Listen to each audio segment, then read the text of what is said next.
Welcome to Rocket with Chief. My name's Daniel Robus, and I'll be your host today. I am super excited to have a friend and hero in our studio, Arnold Geerdts. Many of us know Mr. Geerdts or as Arnie, whether it's on TV, at events as an MC, or at races as a leader or a fellow competitor. Today, we're going to take a run down memory lane and look to the future with this awesome individual. Good afternoon, Arnie. How are you? Hi, Dan. I'm fantastic, and even the better for speaking to you after months of trying to get this together with your schedule and my schedule and load shedding thrown in for good measure. So the only thing that didn't have an effect was the water restrictions, I think. It's coming. It's coming. You're right. Arnie, I made the mistake of trying to piece your CV together, and it speaks of a long, active career with interesting angles, strange changes that you've taken. But this kind of central theme is someone who's got empathy for the world, who likes to run. As a storyteller, corporate coach, you do a lot, but it's all from the heart. Why is the heart so important for you? Sure, Dan, that's an interesting question. I don't think I've ever had anyone ask it to me that way. I think what happens is that you are born a certain personality. And I teach these personalities as a matter of course, in some of the facilitating that I do. And I've got this, in my model, it's 4 birds. Okay, so if you can imagine, there's this quadrant, top left, there's an eagle.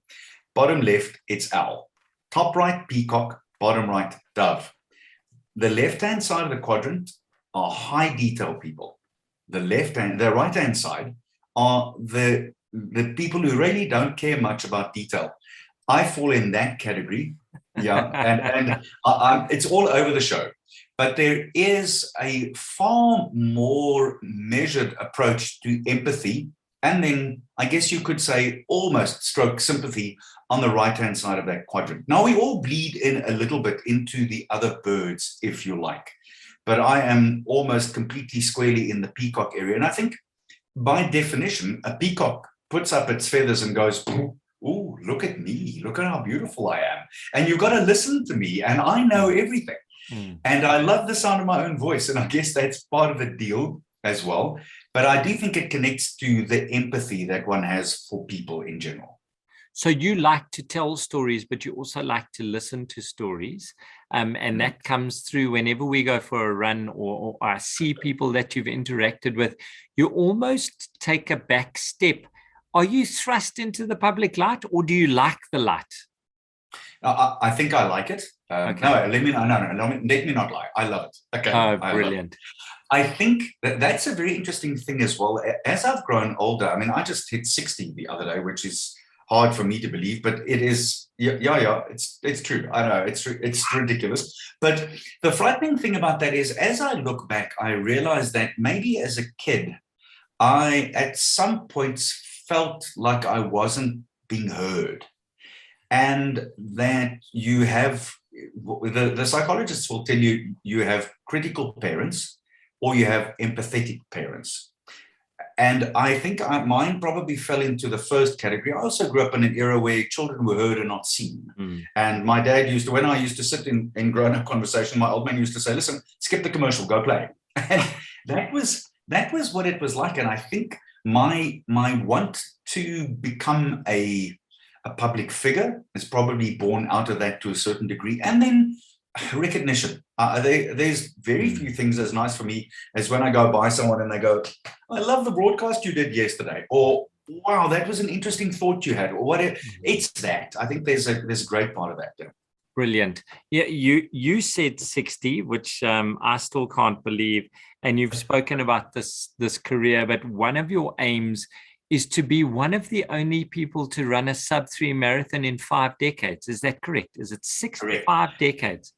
So here's how it works. It's actually not connected to years as such. It's the 70s, the 80s, the 90s, the 2000s, the noughties, and the 2020s now. So I missed the 2010s. I tried 5 times and failed miserably. But to give you an idea, I ran my first sub-3 at the age of 17 and a few days in 1979. So that's 43 years ago this year. Oh, my word. It's ridiculous. I think we've just got to pause there. I mean, how do we equate doing a sub-3 marathon for people who don't run? How do they understand what a massive achievement that is? So I'll try and put it in context for you. If you go out and you run 1 kilometer in 4 minutes and 14 seconds, that's give or take. And most people, with great respect, can't do that. Yeah. Okay, with great love and respect. You have to put together 42 of those to run a sub-3 hour marathon. And to be honest with you, at the age of 17, I mean, I was bulletproof. I ran the sub-3, it was my 3rd marathon. And I ran it feeling like, wow, guess I could have had another 10 minutes in the tank there. And it was like that. I was really blessed with, I honestly don't believe that I have a great amount of talent. I think I have a lot of fussbait. And that's where it came from. No, Arnie, that is so massive. For you who are not runners, for our audience who aren't runners, we're in the presence of someone that has done something utterly remarkable, and I'm going to wish you luck. I know the JP runners are going to be watching that one. You're going to be training a little bit hard when it's coming in there for the old duck to be doing that. Now, we're going to dive back into some of your running highlights. I'm going to be asking you a little bit about where your best and your worst, but first of all, let's talk how you pay for the house and a beautiful family, and how you keep things going.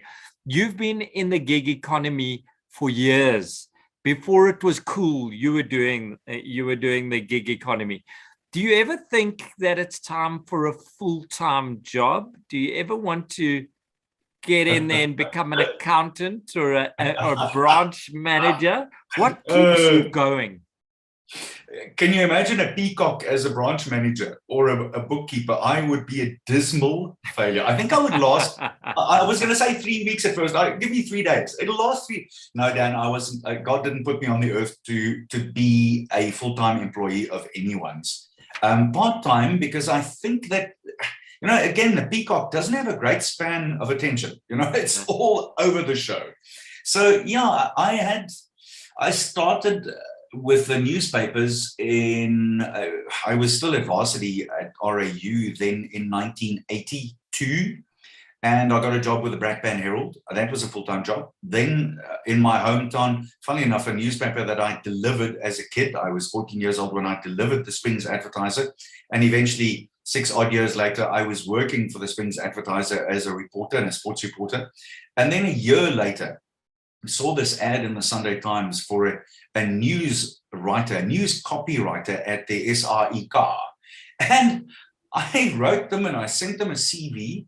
I got 3 weeks later, got a letter back. You know, in those days we didn't have email or anything. So you sent a letter and then you waited 3 weeks or 2 weeks and you got a letter back. And they said, yeah, you can come for an interview.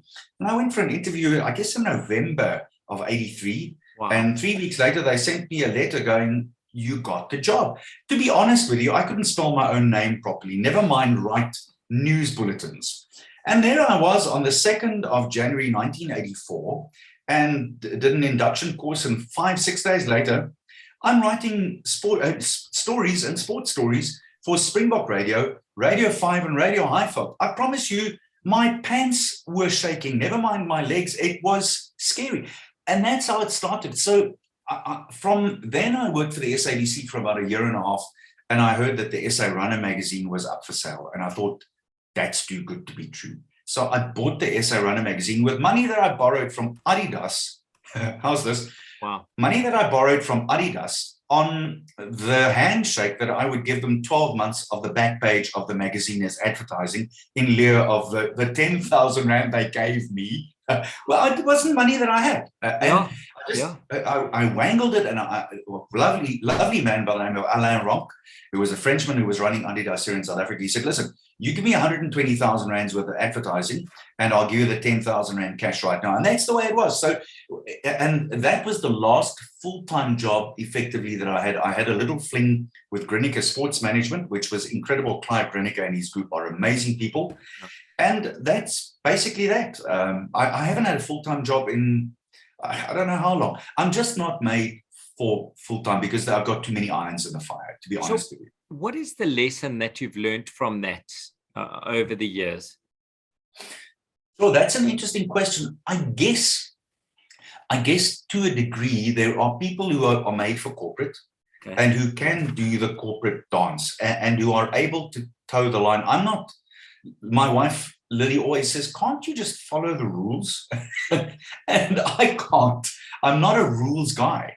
And that doesn't mean that I break the rules. I like to try and push the boundaries and see where one can go with it and what are the parameters. And again, I'm not talking about anything. I almost want to state this clearly. It's not an illegal thing. I've done very few illegal things in my life, but I think it's important to understand that the boundaries are there and one should test and you should see where you can squeeze lemon out of the lemon to make lemonade, if I can put it that way. So then you must find it difficult being a business owner to supersize because you don't like processes in place. That's true. That is true. And I think to a certain degree, that's cost me throughout my career. I fully agree with you on that. I think what has happened, because I'm stuck in my ways to a certain degree, as much as I say I like to go outside of the processes and try and squeeze, that's a great observation, because I think what happens with my type of business, because there are so many irons in the fire, that it is difficult to diversify out of it, because you keep on, you've been to the circus where the guy's got 7 dowel sticks and he's circling the plates and I'm running from this one and that often happens. But by the same token, here's a very interesting thing that happened to me when Supersport gave me my marching orders now almost 7 years ago. I sat and I really had to re-quantify myself. I had to actually do the reinvention. And just by hook or by crook, I realized I was teaching the youngsters at Supersport about broadcasting and all my knowledge of the 30 odd years that I'd been. And then I thought, but why can't you do that outside of broadcasting? And a great mate of mine by the name of Herman Skatu, who I love dearly, was facilitating. I saw him do a course on diversity and I said, H, I would love to do what you do. He says, you got to be joking. I said, no, I do. And within 3 months, I was facilitating for Isuzu. And that was a 4-year gig. And now I'm facilitating every second day for Heineken. And it's remarkable how that ended up. So you're right. The observation is very spot on. But at the same time, it probably needs a brick wall in my case to go, oh, whoa, hang on. I've got to change direction here to a certain degree. But I'll never at the same time forsake my first love, which is broadcasting, So where do you find inspiration to reinvent now? What gives you input and stimulus? Where do you look around? To me, Dan, and I truly mean this from the heart, there is absolutely nothing as powerful in my work life. Let's separate family life. Family life is a different scenario. There is nothing as absolutely breathtakingly, awesomely, inspiringly as having 22 people filter into the classroom that I'm handling and seeing 3 or 4 people have a river change, a watershed change in their thinking. And when they leave my room after 2 or 3 hours of spending time with me, or a whole day, whatever the class may be, knowing that I've made an indelible difference in their lives, which they will take forward. And I often think that's pebble in the water stuff, because if 3 of them walk out, they will probably touch 3 or 4 others. And that's that pebble in the water that goes bigger and bigger and bigger. Okay. And that blows up my skirt big time. That is far more rewarding for me than speaking to 1 million people on a Saturday afternoon on a broadcast. Honestly, I really mean that. Wow. So when you're running all of these plates that are going on and you're diving into the classroom where people can't get hold of you, what are your must-have tech tools that help you to be more effective? What is your go-to apps that you use? My wife. I dare you to say that when she's there. She's going to kick your butt. She's going to kick your butt. Does she organize your life? Lily did until about 2 odd years ago when her business really started taking off and she couldn't do this anymore for me. So there's a wonderful man that helps us in our business called Elton Hisketh. Funny enough, his kids are at school with ours. So yeah, Elton. And then the other thing that is important, although I try not to make it that important, is my cell phone. It does allow me to stay in touch, but by the same token, I cannot have the thing on when I'm facilitating for 2 hours. So it goes off. It does go off. But I do have that connection. And then, of course, the normal old email is a brilliant thing. I still swear by it. So email is your killer app, hey? It's your definitely to a great degree, yeah. If you think about your work day, what would you like more of and why? Oh, yeah, that's interesting. What I'd like more of, to be honest, is more time in the classroom. More time to connect. I love people. But it's going to change. But it's going to change next month because you're a peacock. So what's the common thread that you want more of? So there's that. And funny enough, you're right, because next month, if all goes well, God willing, we're back in front of all the people at Isuzu, which for me, it will just be incredible. That's been tied up at the moment. But here's an interesting thing. I think it would be really good, and I talk about being in the classroom. I'd like to spend time with people who are not necessarily bound by a corporate thread. So, funny enough, as I walk out of gym today, I think to myself, damn, here's an idea. Why don't I put together a talk about what has made great sportsmen and women? And the first thing that popped into my head this morning as I was walking to the car thinking, point number one, you can't do it without great support. Tiger Woods had the most incredible caddy ever in Fluff Cowan when he first hit the pro scene. Then when he settled and him and Fluff had a bit of a fallout, he went to Stevie. And Stevie was the one who made him go to the next step. You cannot go the next step and the next step and the next step and world class unless you surround yourself with world class people already. That was one of the things I thought. Wow. So there's one. And I think that transporting into our work lives is you need a network. We often see the picture of people walking on other shoulders in the corporate environment. And I think corporate gets a bad rap, but we can't be successful without other people helping us up. And here's something I learned out of all the facilitating over the last 4 or 5 years, 6 years, Dan, is maybe we need to think of ourselves as mentors and mentees in the workplace. So in other words, I know that I can be a mentor to people. I understand that. I think that's why God put me on earth. But I also need to understand and be clear on the fact that there are mentees that can make me a better mentor. Okay. That's an interesting thought process. Yeah, so you've got to be open. I like that. Yes. That's really good. I've got a spiritual father by the name of Davy Spies, who is just one of the most unbelievable people, godly man. And here's an interesting story about Davy. Here we go with the story. But Davy, on the day that he closed his door when lockdown first happened, Davy is a lay preacher, and he runs a group of men, must be 6,000 or 7,000 men right around the country, called Manne van die Woord. And they get together on a once a week basis, and they have someone who comes and talks to them, or someone from their group talks God for 45 odd minutes. Then they have a group discussion. They may sing 1 or 2 songs, and they go on their way. Wow. And Davy closed his door on the day of lockdown, and he said, and now, Lord, he looked up and he said, what do you want me to do now? I can't do my job like this. Yeah. And he said clearly, like you and I chatting to each other, God said to him, listen, my boy, video and Facebook is a wonderful thing. I want you to record a daily message from me to the people that you can influence. Davy has missed 5 days since the first day of lockdown due to COVID, funnily enough, and he's done a message every single day. Wow. That's changing the focus. And Davy speaks into my life on a weekly basis. And I don't know where I would have been without Davy, to be honest. Wow, that is such a testimony. Davy Spies, and we can find him on Facebook, eh? Absolutely, yeah. You'll be amazed at these messages, Dan. Go and look him up. Now, in your public life, you've interviewed amazing people. You've gone to amazing places. You've done wonderful things. If you could choose to interview a past person one more time, who would it be and why? Okay. Can I stretch it? Can I go 2? Yeah, flat out. It's your show. I'd love to speak with Madiba one more time, I must say. Wow. I think there were questions that I would have loved to have asked him again. But here's what I'd like him to do with me. If I had another opportunity, it would have to be a 3-camera shoot, because I would ask if I could interview Jesus at the same time. Oh, my word. I think they would be an incredible interview, because both spoke about the most incredible forgiveness.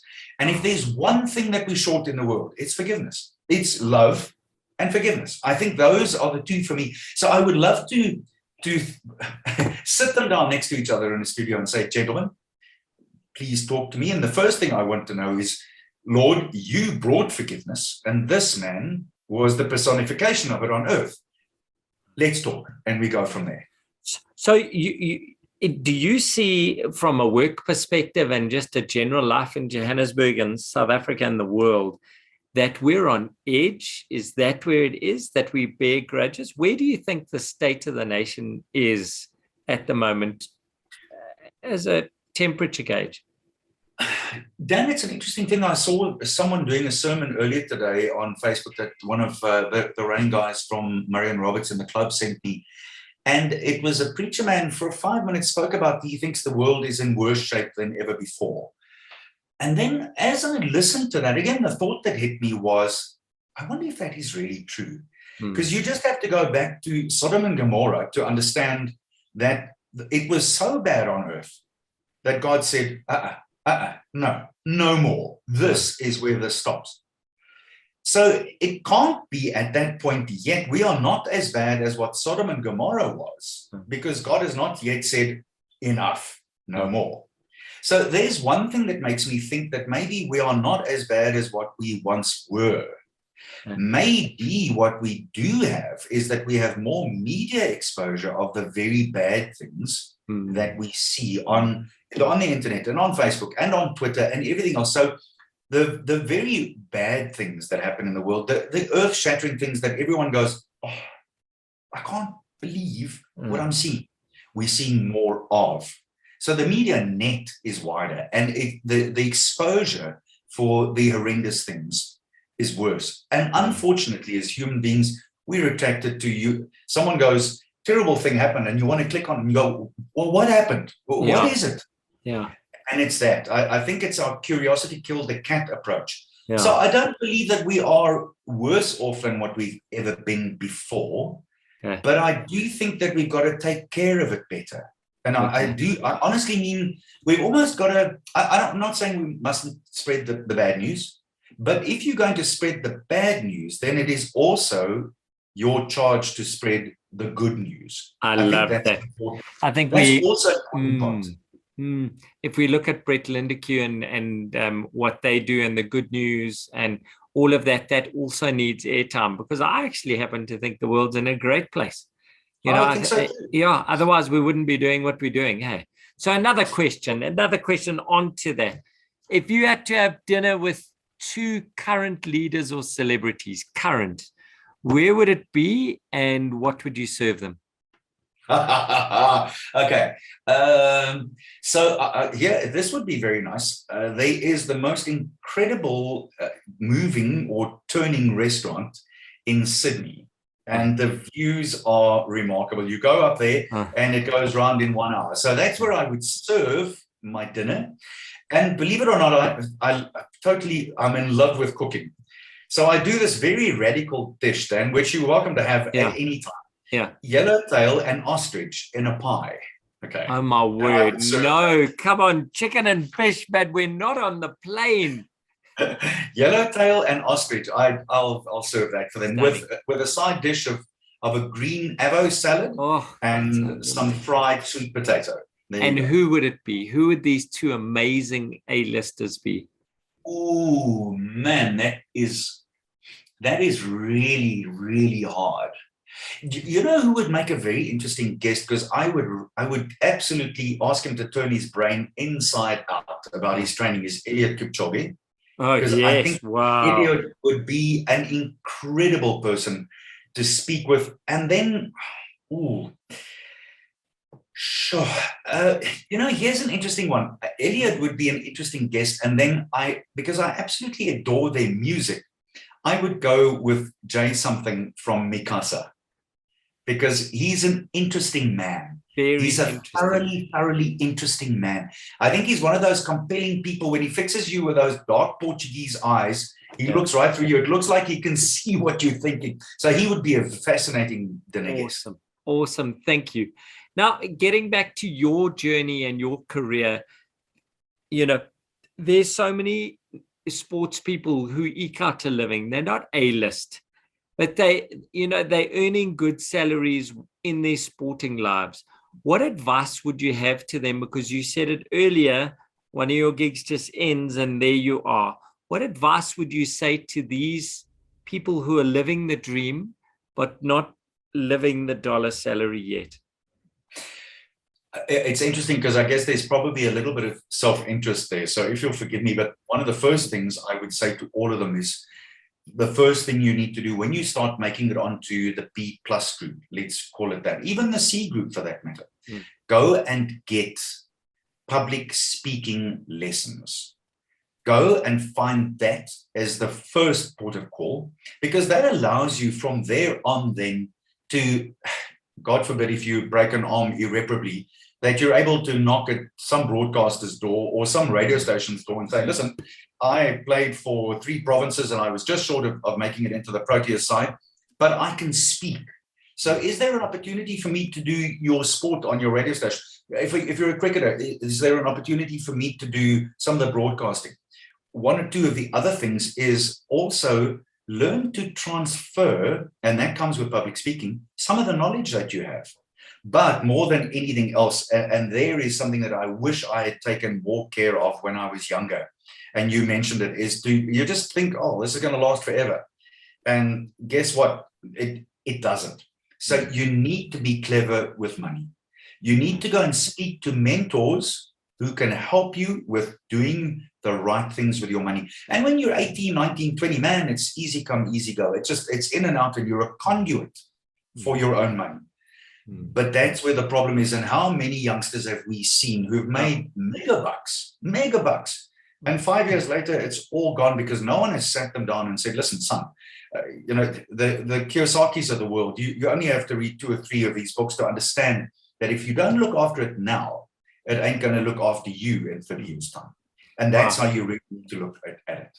That's solid, Arnie. Wow, that is solid. We're wrapping up the year. We are now coming towards the end of the year. What's your big goal that's sitting in front of you for 2023? What are you leaning into for this new year? Work-wise, the pressure's on, and I can tell you that I can certainly feel it. We spoke about it yesterday. So at the moment, I am, believe it or not, facilitating for Heineken, who have 1,000 employees. And I've been contracted to teach on responsible use of alcohol to all 1,000 Heineken employees. We've seen 450 so far, and we have to fit them all in before the end of the year. I've got 600 odd people to see, and I've got probably until the end of November. So it's going like this at the moment. So that's one big work goal. Running wise, I've got this goal of I'm planning to run a marathon in the States in January. If all goes well, my 2 daughters have got the gig to dance at Disney World, and that's a big deal. So I've got the opportunity to go with them. So there's that. And then I really, Lily and I, and this is a very personal thing, but we want to take our marriage to the next level. We want to be better communicators with each other, and we want to honor each other better. So that's something that we're working at. The guy we spoke to a while ago, Dan, this will blow your mind. I love this, and I think I actually said it to someone this morning in the gym. The guy that we see every now and then said, listen, guys, I hate to tell this to you, but both of you can be a little silly at times. You can both be a little childish at times. So can I ask you to undertake that when you get into a situation that is a bit scrappy, that you take 2 steps back and you undertake by looking each other in the eye and going, let's adult this. That blows my mind. I can't help it. That's fantastic. So Arnie, as we come into the last couple of minutes here, what's the one question you wish I'd asked you? That's mean. Yeah. Can I can be egotistical, can I? Of course. Yeah, it's your session. Yeah. So the one question that I would like people to ask is often, and I don't think I've ever had it. What is the best thing about being on television? You And the know, best thing, yeah, I've yeah. got to say I had it there. It's written down, but you've just spoken so nicely. Arnie, let me ask you, what do you love about being on TV? There are several factors, but the first thing is obviously the countdown. And let me tell you, it never gets old. I have been on television now live since 1984. So what's that? 38 years. On and off. Well, I say that on and off every week, once a week since 6 years ago, and then obviously with SuperSport 5 or 6 times a week on an ongoing basis. There are 2 or 3 things. The first thing is when you sit down and you've got your earpiece in and you've got your mic on and there's a fax check and then you're in the chair and there's like 15-minute countdown in 10 minutes and you've got your guests ready and everything else, and then they go, Arnie, 30 seconds in your ear, and then they go 20 and 10, 10, 9, 8. And I got goosebumps thinking about it now. Oh. There's that, because it doesn't matter how many people watch, you know you're under pressure and your mistakes are there for everyone to see. So that's one of the first things. The second thing is I always think to myself when they go 0 and Arnie, cue, you're on camera 1. I think switch on the light behind your eyes. And that looks like this. Yeah. Okay, there's that. Okay, there's that. Because here's one of the things that people don't realize when they do this, like you and I are doing at the moment, your image is flattened out. Yeah. So you are very personality-less. Yeah. Now, you only have to think, if I talk to you like this, I am really looking cross. Yeah. But if I go like this, I really am more animated and the light behind my eyes go on. Yeah. There's one of the great parts of television. You've never seen anyone who is great at interviewing and they look stern. No. There's no connection. I'm not able to go, hey, I'm a friendly guy with light blue eyes and I really want to speak with you in your sitting room this evening. There it is. It's that. It's that. That is gold. It is gold. It is gold. And I often think that people don't understand that real connection that you can make just by smiling. Sure. And my last question before I ask you where people can get hold of you, your favorite event to talk at, to be interviewed on, or to be part of? Come on, you got to give me one, and it can't be Comrades. Because we know you have such a love for Comrades.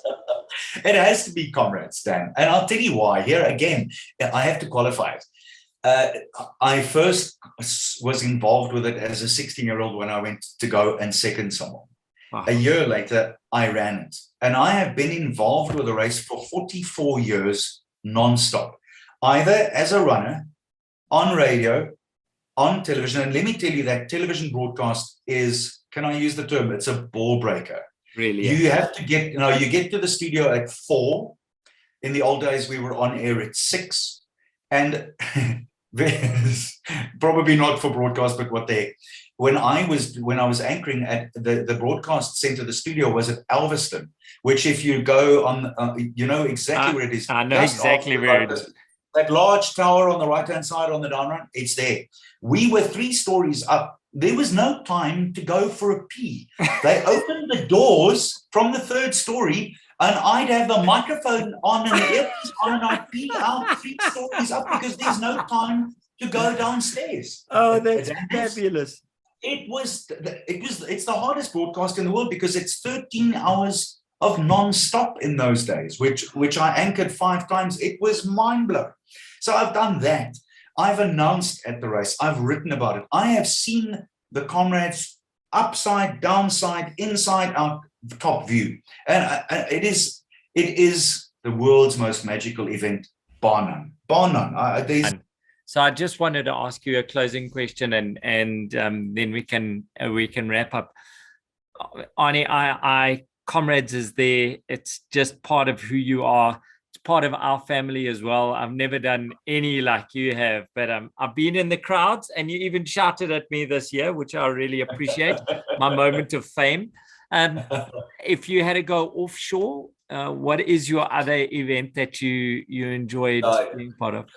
The Olympics, Dan, really is something really special. That just ratcheted it up quite a bit. Yeah, And I'll finish off with this story. This will bring tears to my eyes, so forgive me, but I don't mind sharing tears on a public forum. It doesn't worry me anymore at all. 92 Olympic Games, and we had never thought that we'd get there. You must understand that I've been broadcasting since '84, and it was sports isolation, etc., etc. And we finally get there, horribly unprepared, just like the athletes were. We were thrown into the deep end. SABC, there we are with like 15 crew. BBC has got 150. CBS have got 300 people at the broadcast center in Barcelona. And really, it was overwhelming, to say the very least. At the same time, I thought, hey, I can do this. You know, you think to yourself, I'm here because I was asked, because they trust me to do the job. But here's the amazing part of the story. So Martin Locke and I are anchoring in the studio in Barcelona. Trevor Quirk and Heinrich Manitz are at the stadium on the top of the mountain in Montjuic. And it was a mind-blowing opening ceremony. They shot up, if I remember correctly, $25 million worth of fireworks. It was just mind-blowing. And there we sit, and now, so Marty and I luckily are off air. Now, you must understand, I grew up watching Martin Locke, and here I am broadcasting with this icon that I learned from. Yeah. So, and there we sit, and luckily Trevor and Heinrich were on air doing the commentary, and we thought South Africa would come out right at the end. But lo and behold, of course, the French being one of the Olympic languages, third country out, ladies and gentlemen, please welcome Afrique du Sud. And there's the green and gold. And Martin looked at me and I looked at Martin, and we held each other's hand under the desk and cried together. That's, here I go again. It was mind-blowing. It was one of those moments where you go, I can't believe it's happening. Wow. That was, it was stunning. And here I was thinking Boston Marathon, or I was thinking like New York. Wow, man. That's so, you know why it's so big, Dan? There's, to get into an Olympic team, you have to be the best of the best of the best. Yeah. Only the 10,000 best athletes on the planet get to go. It is, you see, people don't understand that actually about South Africans. Just to make it into a final at the Olympic Games means you are the elite of the elite. We thought of ourselves like that broadcast-wise. We thought, listen, Boyke, if you here, man, you belong here. Wow. So rip it, have an absolute go. It is the best. From a sporting point of view, there's nothing like it. The Olympic Games is mind-blowing. So there's my little story about that too. Sure. There's a moment to pause there, and it's almost, I take that to the corporate level. You know, that the fact that our unemployment is so high, if you're sitting with a job, you are the best of the best. And we have the obligation then to do well. And to treasure it, almost to nurture your job. Yeah. To be honest, funny enough, it's so interesting you said that. The class I did for Heineken yesterday, I said exactly that. I said precisely, you folks, out of the blue, this is not part of the teaching, but out of the blue, I did say to them, folks, if you are here, you've got to really nurture what you've got here, because there are literally hundreds of, there's millions of people out there who don't know where the next slice of bread is coming from. And I've been there, and I don't wish that upon anyone. If you have a job, nurture it, whatever the case may be. If you've got a manager who's on your case all the time, try and sort it out. If there's something that you can do better, do it better. Become just more than what you are at the moment. It will get better. Sure. And show gratitude. Well, I'm going to show gratitude, Arnie. I want to thank you for your time and sharing. We've spoken about you and your clients. We've spoken about you and your career. And I can see one of your clients on your chest there, Marion Roberts and Hoka. Unsolicited picture. I love the Hoka shoes. Oh boy, I'm so glad you do. I don't work much with Marion Roberts because I don't like going in construction. I'm more of a soft-handed person, but I'm glad they're looking after you, and what you guys are doing for road running is really quite exceptional. Thank you. So from our side here at Rocket, Arnie, I want to thank you for giving us your afternoon in the middle of a heat wave. Go forth and swim or something, whatever you want to do. And thank you. Have a great rush to the end of the year, and we'll hope to catch up soon. I look forward to the next time, Dan, and I'm so glad that we finally did it. If I may, I'm going to leave you with something I saw from Simon Sinek just yesterday. And I think it stirred me. It said, don't show up to prove, show up to improve. And if you can go with that thought, I think that may be one of the best ones, which underlines exactly what we've been saying. Thank you. Thanks, Arnie. Bye now. God bless.